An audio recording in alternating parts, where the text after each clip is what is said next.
So it looks like we're live here. We're broadcasting live from the ELI 2017 session in Houston, Texas. And I'll just let Joe take over from the location and give us our introductions for Kelvin. And I believe Lois is there as well.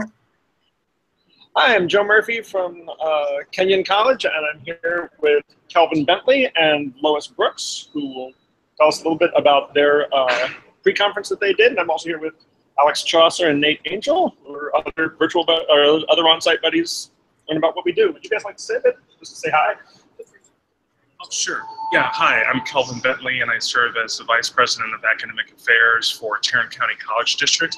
So I oversee academics for a newer campus called TCC Connect, which oversees all of online learning, including courses as well as programs. But I'm originally from Michigan, and glad to be with you guys today. And good morning, I'm Lois Brooks. I'm Vice Provost and Chief Information Officer at Oregon State University.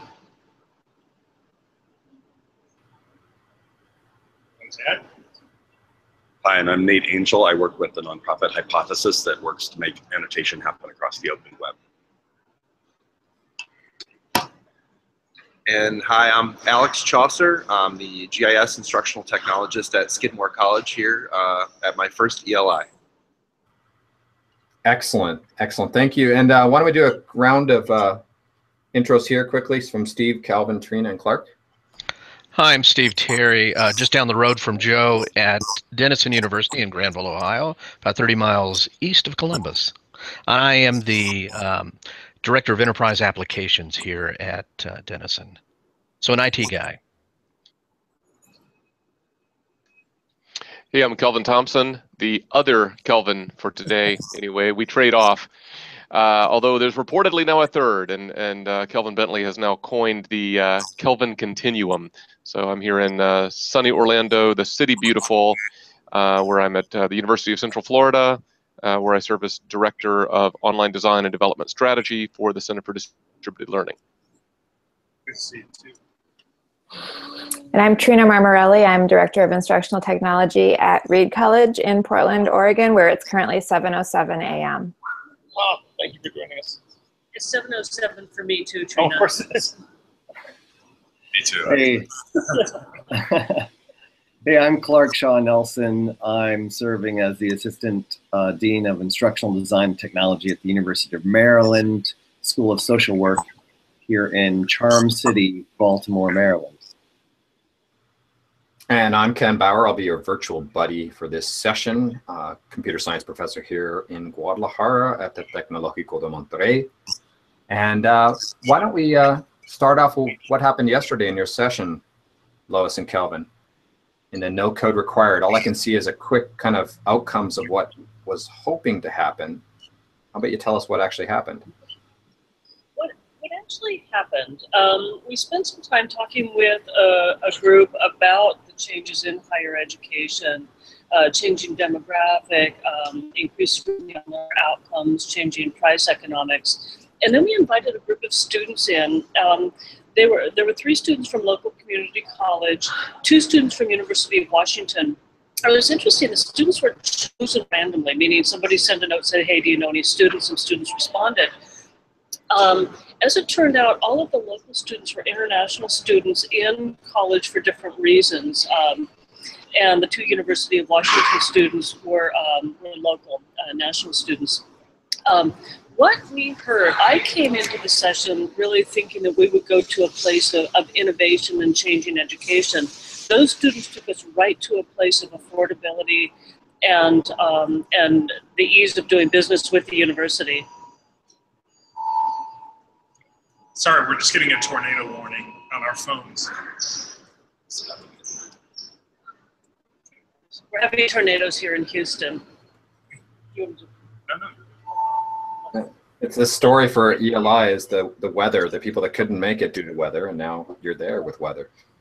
So the students took us to a place where they really talked about affordability. They talked about the challenges of doing business with the university, whether it is kind of one was dealing with the loss of a parent and trying to adjust her academic schedule and how challenging that was, or or professors who are both supportive of the cost of textbooks, but also are assigning hundreds of dollars worth of materials that the students aren't buying. And I think as we went back into session afterwards to think about changing education, this really hit, I think, most of us pretty hard, that even when we think about innovation and working with the faculty, we need to keep our focus fully centered on those students and what success really means to them and how we can get them there.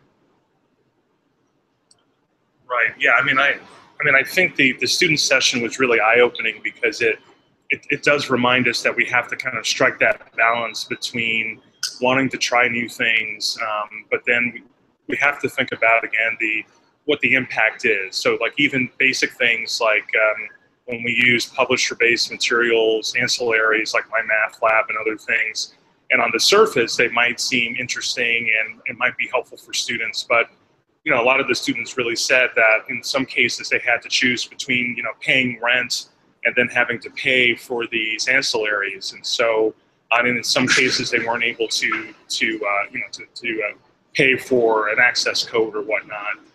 So it was helpful to have the student voice in our session. And my hope is that, moving forward as we go from conference to conference, that we'll be able to, as we're sharing our results about different projects that we're working on, that we can somehow integrate the student voice in that so that we can ask students, given this initiative, what impact has it had on you? What concerns do you have around things like, let's say, data privacy issues, if we're talking about learning analytics, adaptive learning, did it actually help you get through the courses better versus not having access to these materials? And so, I'm pretty excited about future presentations where hopefully we can bring students to the table more.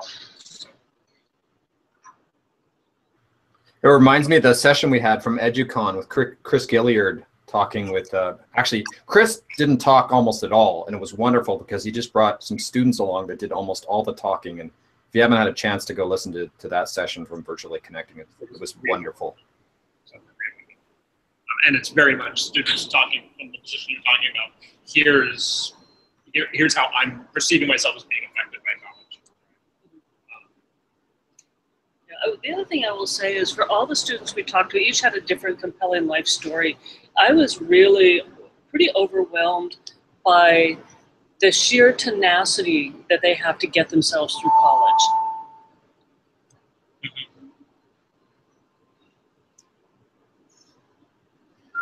Have you looked at Sarah Goldrick-Roth's new book, Paying the Price, yet? No, I haven't. So I've just started it, and it's really a study of Pell Grant students in Wisconsin. But I've only started it, but she seems to be doing an extremely good job of both doing a lot of both quantitative and qualitative research project description, along with a couple of narratives of specific students who are able to speak to this is my individual experience, and very much talking about the tenacity that's required when really a missed car payment is the difference between persisting and not. Brian Alexander was supposed to be on site, and he's leading a book reading of that right now. I put a link in the side channel here as well for those interested. I'm behind on reading it. Yeah, I'm as well, but it's really quite good. It's very compelling. Did you want to jump in there, Kelvin or Trina? I see some comments on the side. I'll just make the comment that, one, I do think that the student voice is very important. It's often missed either due to sheer oversight or just because of it's logistically challenging. I've been part of situations where we try to bring in student voices and conferences, and it's easier said than done sometimes. And the other is just the whole idea of hacking as a metaphor. I'm intrigued by.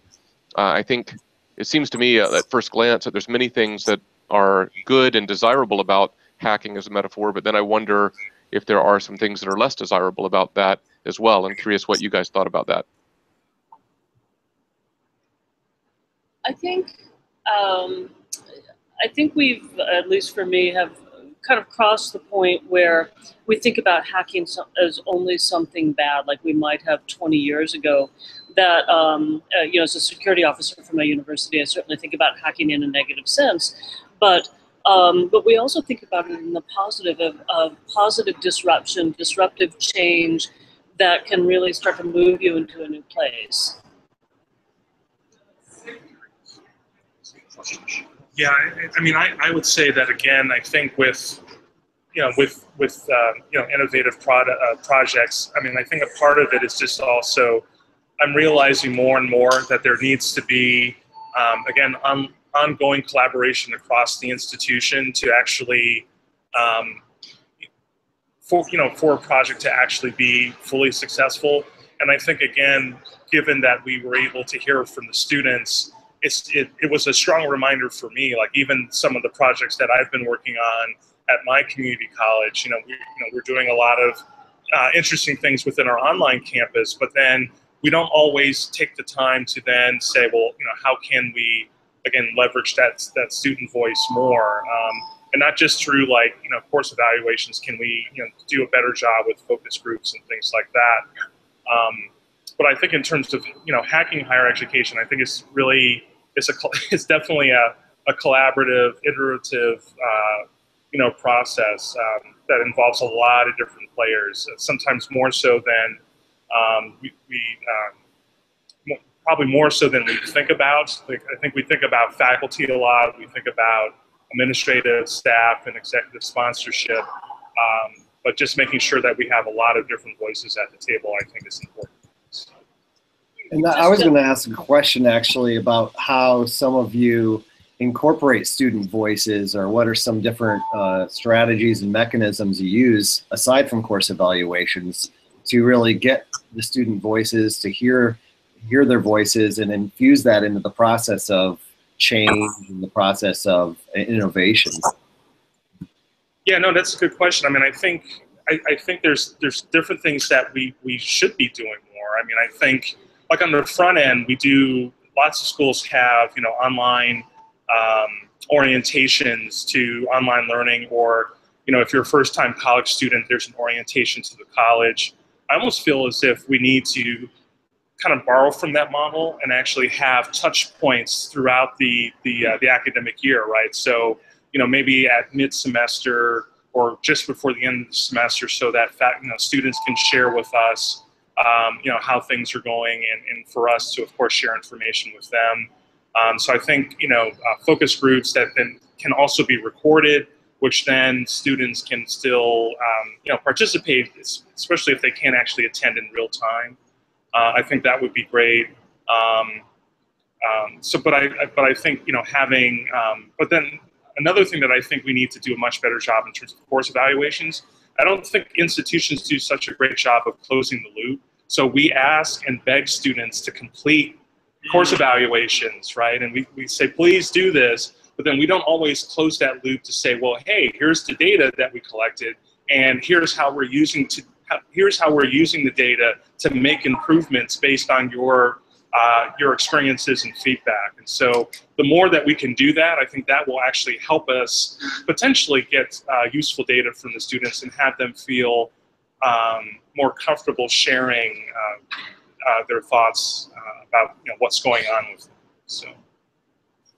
I just wanted to mention a project that we are embarking on, a very small project along those lines. It's a collaboration between our library and computing services and academic support that is going to basically involve getting a lot of feedback from students via focus groups, and also journaling and observations about how they actually interact with the various academic support services that we think that we're offering them in a very clear and straightforward way. And what are their pathways for getting to them? What are the barriers? What are the confusions about them? We're just starting basically this week on those sessions, but we're really excited about what we might find out from them. So I will report back. Cool. Trina, since you're listing partners, I want to point out that we found that our institutional research department is really good at facilitating focus groups and really does a great job with this. Your mileage may vary, but it's another partner to remember is probably on your campus somewhere and might be helpful. I was going to add too, it sounds like what you're doing at Reed is taking a page out of what I would call user-centered design practices. Is that the inspiration for what you're doing? Absolutely. The impetus really came from our library, where we have a couple of librarians who are very big proponents of the service design philosophy and have published a couple of books on it. And we're looking at how we can extend that model of sort of studying interactions at service points to other areas of campus. And, you know, obviously they overlap a great deal. This is Steve. One of the challenges I have as an IT person is to try to find that engagement kind of on the social and business side. We're going through a kind of a process redesign of our student portal, our campus portal, our intranet. And I'm trying to find ways to engage students on different levels. Of course, a portal will always serve as a clearinghouse to get to other stuff, registration, fee payment, all that kind of stuff. But we're also looking for a way to do some sort of engagement. University of Maryland, Baltimore County, in one of their recent portal designs had found way to put affinity groups together and to kind of share like things. And I think it's important for us to do that in kind of our administrative systems, to be inclusive of that sort of it's always been in the academic area, that focus, but to try to bring it into kind of the, forgive me, the mainstream of day-to-day activity or business activity with our students.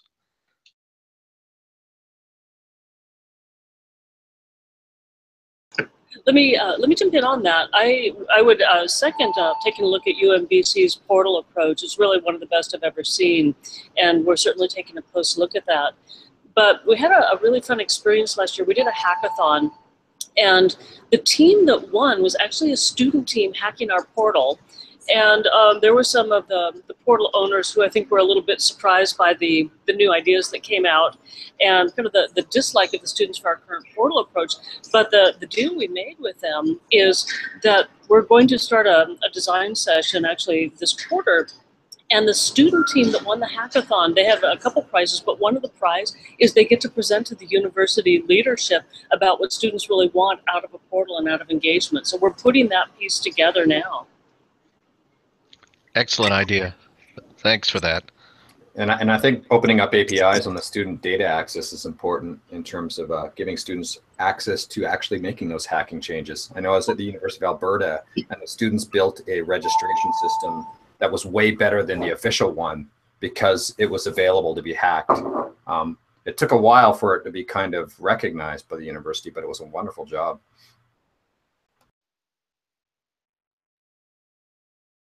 Let's see. Did you want to jump in there, Kelvin? I was going to just say something quickly too. Going back to the point that Kelvin made about closing the loop. I've seen some institutions where they use electronic feedback systems like Starfish, and I think there's a kind of inauthenticity sometimes to that kind of closing the loop. In fact, the students at the school I'm thinking of started calling it Star Snitch because they felt like it was basically reporting on all their failures to do this or that. And so I think an important part of figuring out how to have and close the feedback loop is to make it authentic, more like along the lines of what you were talking about, Lois, or what you're doing at Reed, in those kind of like, you know, real conversations where students have some agency.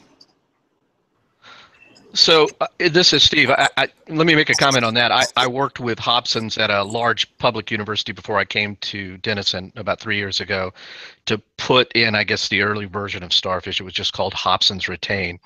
And there's some truth to what you're saying. However, from a large public's perspective, the early intervention piece is incredibly important. We don't have early intervention issues at a liberal arts college. Let's be honest.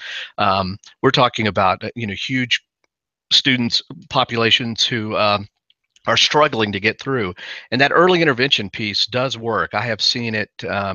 I mean, literally in a semester or two, turn around great swaths of students, across the institution. So those components do work, but I think you're right about the authenticity piece, in terms of how they're working on the retention piece. It does seem to be, I agree.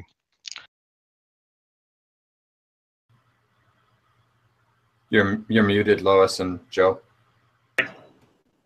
And I agree with that, and I think that the marketplace is giving us a lot of innovation right now in analytics. We're seeing a lot of companies start up doing really interesting and important things. The word of caution I would put out is this, that we need to be very careful as we think about our relationship with these companies about not giving them our data and then buying it back from them. I think we're right at the edge of a precipice with our data and analytics that may lead us down a path that we're on now with scholarly publishing, where universities, colleges provide the content for free, do the curation, and then buy it back at really remarkably expensive prices that are borne by our students and their tuition. And I think, and I'm not saying don't work with the external firms like Starfish, because I've been seeing some very, very interesting work coming out. But I think that as an industry in education, we've got to be pretty thoughtful about how we structure the contracts and the relationships with these companies that allow them to thrive, but doesn't put us in an unsustainable place 10 years from now. One theme that has emerged here at the conference is, you know, in talking about personalized learning, are we, when we're, you know, sort of capturing all these different data points at different levels, are we considering sort of the ethical implications of that, of letting the students know what we're collecting, or even better, giving the students access to their own data in some way so that they can monitor themselves, or even provide, you know, or understand what checkpoints might be available to them. So I do think there are, it's not just between the IT and the faculty and the schools and these companies, but we need to make sure that the students are also included in some of those conversations and know and are making decisions and are aware of the decisions that may be being made for them when these types of systems are being implemented. Because ultimately, we need to make sure that we're creating sort of the digital citizens of the future, and they understand how their data is being used and what they're giving to what company. And so I just think that's a good point to keep that ethical conversation at the forefront, even in those conversations with these private companies. You know, I'd tag in with a question there, which is that I think we've mostly talked about stuff that's very ad hoc, focus group, survey, even a course evaluation. And I'm wondering if anybody's got good examples of building student voice in structurally, because we don't. You know, we've got kind of on and off relationships with student government, depending on what they're interested in this year. And that's about the closest thing to a persistent student voice, particularly for the library and IT and teaching and learning side that I work in. The provost would probably have a different opinion. But I wonder if other folks have, specific to the library IT side, I wonder if folks have structural options that they can talk about. So Joe, one thing that we have at Reed is we have student representation on our computing policy committee, which varies quite a bit in terms of the amount and, you know, detail level and usefulness of the input that we get depending on who is on the committee from year to year. But it is a sort of permanent way to say, hey, we care about the student voice. And those are student senators who come in and sort of distill what their peers have said to us. So it's a good way to get some feedback on a limited set of issues. We'd love to do something more broad, but it seems to work fairly well. Yeah, the governance piece is really important. I agree with that, and I know here at the School of Social Work, we definitely have a student representative who attends the high-level leadership meetings as well, which I think is an important part of the governance piece here as well.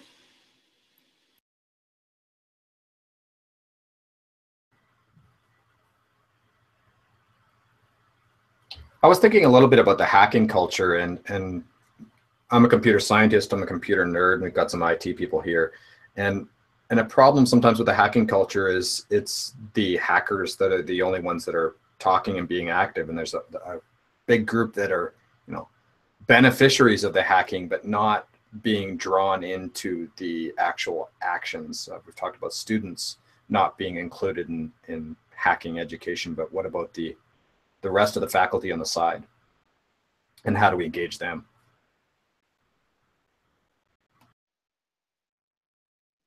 Well, that's one of the appeals I find of hacking as a metaphor, right? It kind of appeals to the subversive streak in many faculty. Like, let's do something different, right? Let's get past the institutional monolithic mindset. And so that's what I was talking about earlier when I said that there's some appeal to that. But then at some point, if there's a better metaphor, I don't know what it is, but we have to get enterprisey with our and systematic and systemic with our change efforts if we're going to take it seriously, so that it's not just a bunch of one-off things. But examples, I guess, would be some of the open textbook or ditch the textbook kind of efforts, student-centered kinds of things, research into practice sorts of efforts, partnering faculty and students, all manner of non-traditional kind of efforts.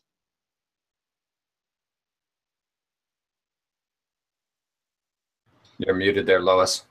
Throw in kind of two disconnected thoughts and see if they spark any conversations. One is that I've been pondering, I don't really have my head around it, but I've been pondering this triangle of the students, the faculty, the university, as we think about issues of affordability or hacking or changing into new modes of education. The students bear the cost of the education, the recipients, the customers. The faculty have a fair amount of autonomy, which I think is great for academic freedom, but don't have any of the responsibility directly for student outcomes or for affordability. The university has a lot of responsibility and scrutiny around student outcomes and affordability, but not the control over the kind of the product of learning. So we've got kind of this unequal triangle of risk and accountability and autonomy, and I'm not sure how to unpack that. The second train of thought that's disconnected from that is this, that as we talk about the hacking culture, doing things that really improve student outcomes, changing the learning experience, this is a human experience. These are really smart people, faculty, staff, students engaging in this process. But what's interesting about technology is that technology goes to scale. And I think if we can think about where do we take these really great ideas that people do and understand what works and then instantiate them technically so we can bring them to scale, we can automate them and really leverage this work that our faculty and students are doing much more widely. I think that's part of the successful hack that we're looking for. That's great. How are you doing for time there, Joe? Or you guys wanting to push off or continue the conversation? I believe I'm okay that you guys have places to be. Your comment reminded me a little bit of Phil Long's session yesterday from UT Austin, where one of the things that I took away was that he was doing a lot of focusing on what the structures are that make the institution hard to hack. That if we only know how to give a certain number of credit hours, then obviously you can't teach anything smaller than that. And if certificates are predicated on getting a degree, then you can't just go to college and leave with something that demonstrates part of what you did, that you did part of something that was imagined as a bigger structure, which I thought was an interesting, it's still very institution-centered, but it was an interesting lens on the problem, I thought. I'm not sure if these sessions are taped and available, but if they are, I would say take a look, and if you're interested in badging and credentialing, go back and watch a Phil Long session because he actually unpacked an incredibly complex equation of new forms of credentialing in a 40-minute talk. It was really, really terrific. And the other institution that's doing really interesting things there is Odessa Community College. You know about their work, Kelvin? They have shifted to rolling 8-week terms. The first course of every student takes is free, and credits get cheaper as you get closer to graduation. And there's other things they're doing too, but they're hacking. Economic incentive. Yeah, economic, and there's also, they give away like 18 cars every term. So, I don't know, there's some, it sort of seems a little salesman-y, but they're doing some things that matter to the students, for those students who fall through the cracks that you started out talking about.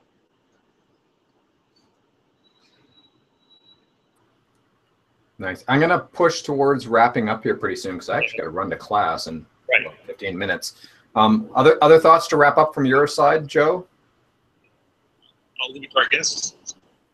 No, it was great to talk with everyone today. I mean, I think on the community college side, it'll be interesting for us to continue to find ways to hack higher ed.